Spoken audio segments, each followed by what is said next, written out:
दोस्तों, किसी ने ठीक ही कहा है कि उनके साथ जरूर रहो जिनका वक्त खराब है, पर उनका साथ छोड़ दो जिनकी नीयत खराब है। आज की कहानी एक लड़के की है। एक 24 साल का लड़का जो कि एक जमींदार के यहाँ नौकरी करता था। उसके माँ बाप इस दुनिया में नहीं थे। जिंदगी बड़ी कठिनाइयों में बीत रही थी। वह जाता था, रोज पैसे कमाकर घर आता था, खाना बनाता था, खाता था और सो जाता था।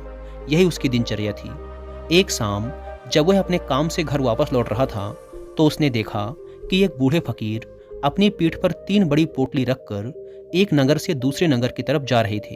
वो देखने में काफी बूढ़े लग रहे थे और वो काफी देर से ऐसे ही सफर कर रहे थे और आखिरकार कुछ दूर और चलने के बाद वह चलते चलते थक कर एक पेड़ के नीचे आकर बैठ गए।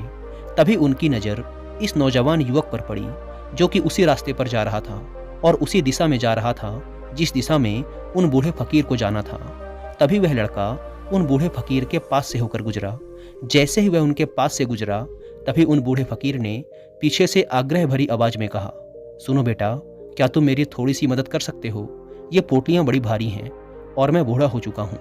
मैं ज़्यादा देर तक इनका बोझ नहीं उठा सकता और मैं बहुत थक भी चुका हूँ। तो क्यों ना तुम मेरी एक पोटली को उठा लो और इसे उस दूसरे गांव तक पहुंचा दो। इसके बदले में मैं तुम्हें 2 सोने के सिक्के दूंगा। वह लड़का उन फकीर की सारी बातें सुनता है, फिर उनसे कहता है, कोई बात नहीं बाबा, मैं आपकी मदद करने के लिए तैयार हूँ। बताइए आपको कहाँ जाना है? ऐसा कहते हुए उस लड़के ने उन फकीर की एक पोटली उठा ली और उसे अपने कंधे पर रख लिया।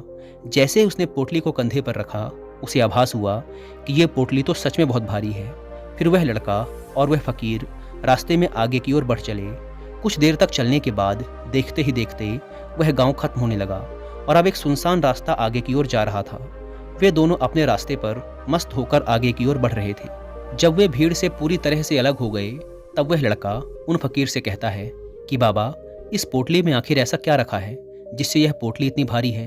इस पर वह फकीर बाबा जवाब देते हुए कहते हैं कि कुछ नहीं बेटा, बस इसमें कुछ तांबे के सिक्के भरे हुए हैं, इसीलिए यह इतना भारी है। उन फकीर की यह बात सुनकर वह लड़का मन ही मन सोचने लगा, लगता है ये बाबा जरूर कोई व्यापारी हैं, तभी तो इतने सारे तांबे के सिक्के साथ लेकर चल रहे हैं। लेकिन तभी उसके मन में एक विचार आया, मुझे इन सब से क्या मतलब, मुझे तो सिर्फ इस पोटली को दूसरे गांव तक पहुंचाना है। जैसे उसके मन में यह विचार आया उसने तांबे के सिक्कों का ख्याल अपने मन से निकाल दिया और मस्त होकर मार्ग में आगे की ओर बढ़ने लगा। चलते चलते कुछ और समय बीता और वे दोनों एक नदी के किनारे आ पहुंचे। वह लड़का काफ़ी हट्टा कट्टा था और काफ़ी चुस्त और तंदुरुस्त भी था, इसीलिए वह बिना ज़्यादा सोचे उस नदी में उतर जाता है।